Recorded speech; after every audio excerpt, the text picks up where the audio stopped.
Hi Virgo, mid-month of October, mid-October, kuha tayo ng ilang messages para sa inyo.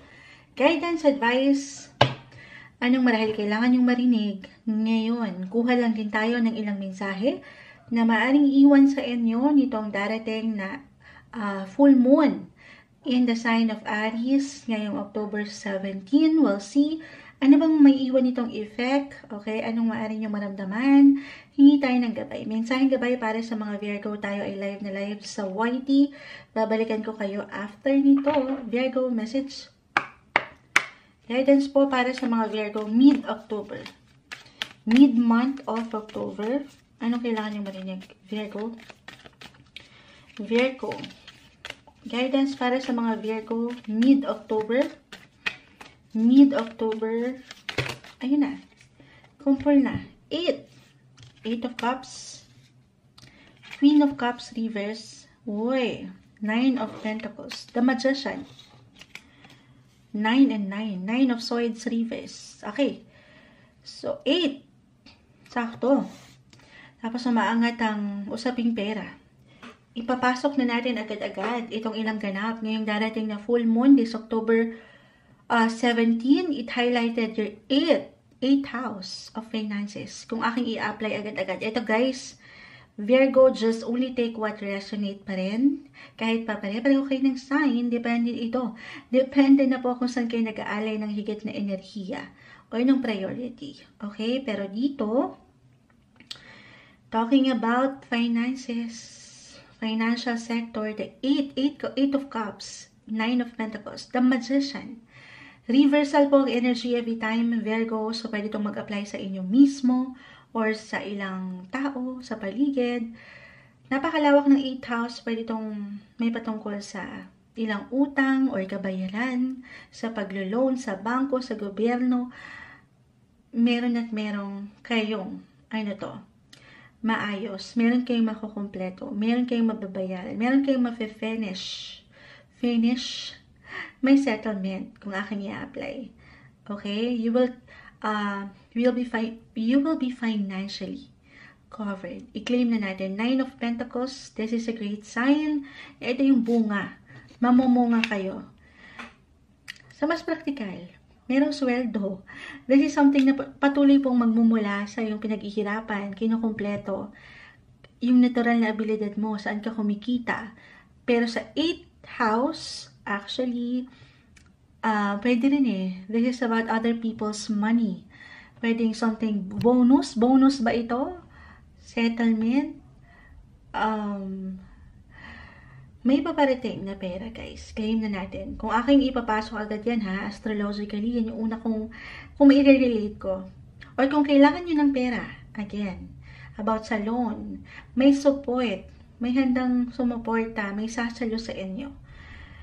Ang bangko, gobyerno, or ilang tao sa inyong paligid, may solusyon sa ilang kinakaharap nyong proseso na maaaring may kaugnayan sa mas praktikal, sa ilang bills, payments, or kung kailangan nyo talaga ng puhunan pagdating sa business, merong fund, kumbaga, meron at merong solusyon. May masisettle kayo.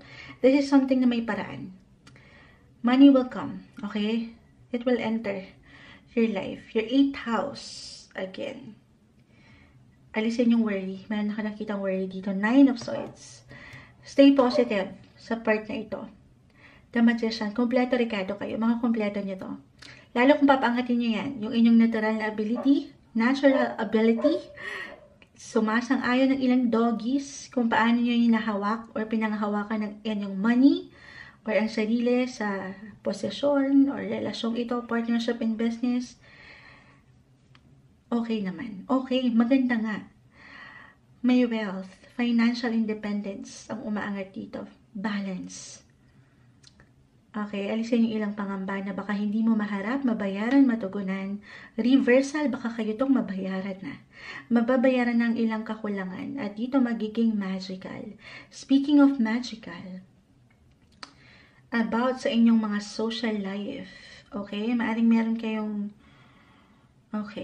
Kahit over the net lang ito, ayan, bilang, parang ito na yung pinaka-norm natin this time. Yung ilang connection, 3 connection. Kahit sa simpleng pagpaplano, may magagandang possibility. Okay, get together. Or kung ngayon pa lang may ilang plans na kayo para sa holiday, kasama ilang kapamilya or katrabaho, ngayon at kaibigan, your loved ones. Okay.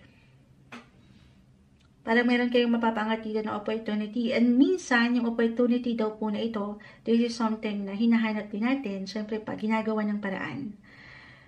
May plano, may pagpaplano tayong nakikita para dito sa, why not? Travel din po ba ito? Or reunion? May paggalaw, may magandang progreso pagdating sa ilang connection. Lalo pa kung papaangatin niya rin, Virgo, yung inyong mga social side. Okay. If this is about love, partnership, relationship, 8 of Cups, guys. Someone new. I feel for some singles especially, may someone new akong nakikita. At maaaring makilala nyo ito. Kung magiging bukas lang kayo, Virgo, dito, saan? Sa aking ilang na-mention. May kaugnayan sa pera? Baka sa bangko nyo makilala. Bakit ka rin yung nakukuha kong message ngayon?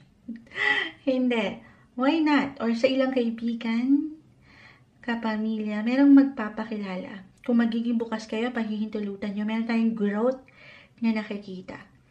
Couples in a relationship, married, magician. Ayan na nga. Kasi nga magical eh. May kilig. Kahit pa, walang perfect na pagsasama. Ano po, may ilang difficulty. Minsan hindi kayo nakakasabay. At ito yung maaaring kailangan yung iwan. Ano yun? Kailangan yung i-release itong hindi nyo pagsabay sa isa't isa. Kailangan, syempre pa, compromise. Compromise with your partner.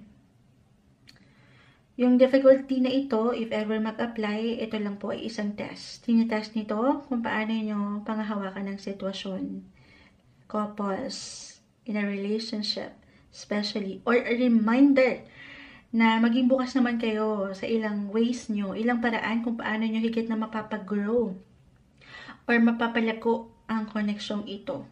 Reversal ang energy, pagdating sa money, balik tayo. Baka meron kayong, kung hindi to sa inyo mismo, pwedeng mag-apply sa inyong partner in business or relationship, mga asawa na, meron positive possibilities kasi when it comes to money. So, syempre pa, hindi lang sila ang magsasaya, pero pati na rin ikaw. Mababahagian. Matutugunan itong ilang kakulangan sa ilang payments, as I've mentioned, sa ilang bills, sa mas practical tayo. Okay, other messages, yung pinaka-final message na iwan ko dito is time. Okay, more time, quality time, kasama ang mga mahal sa buhay.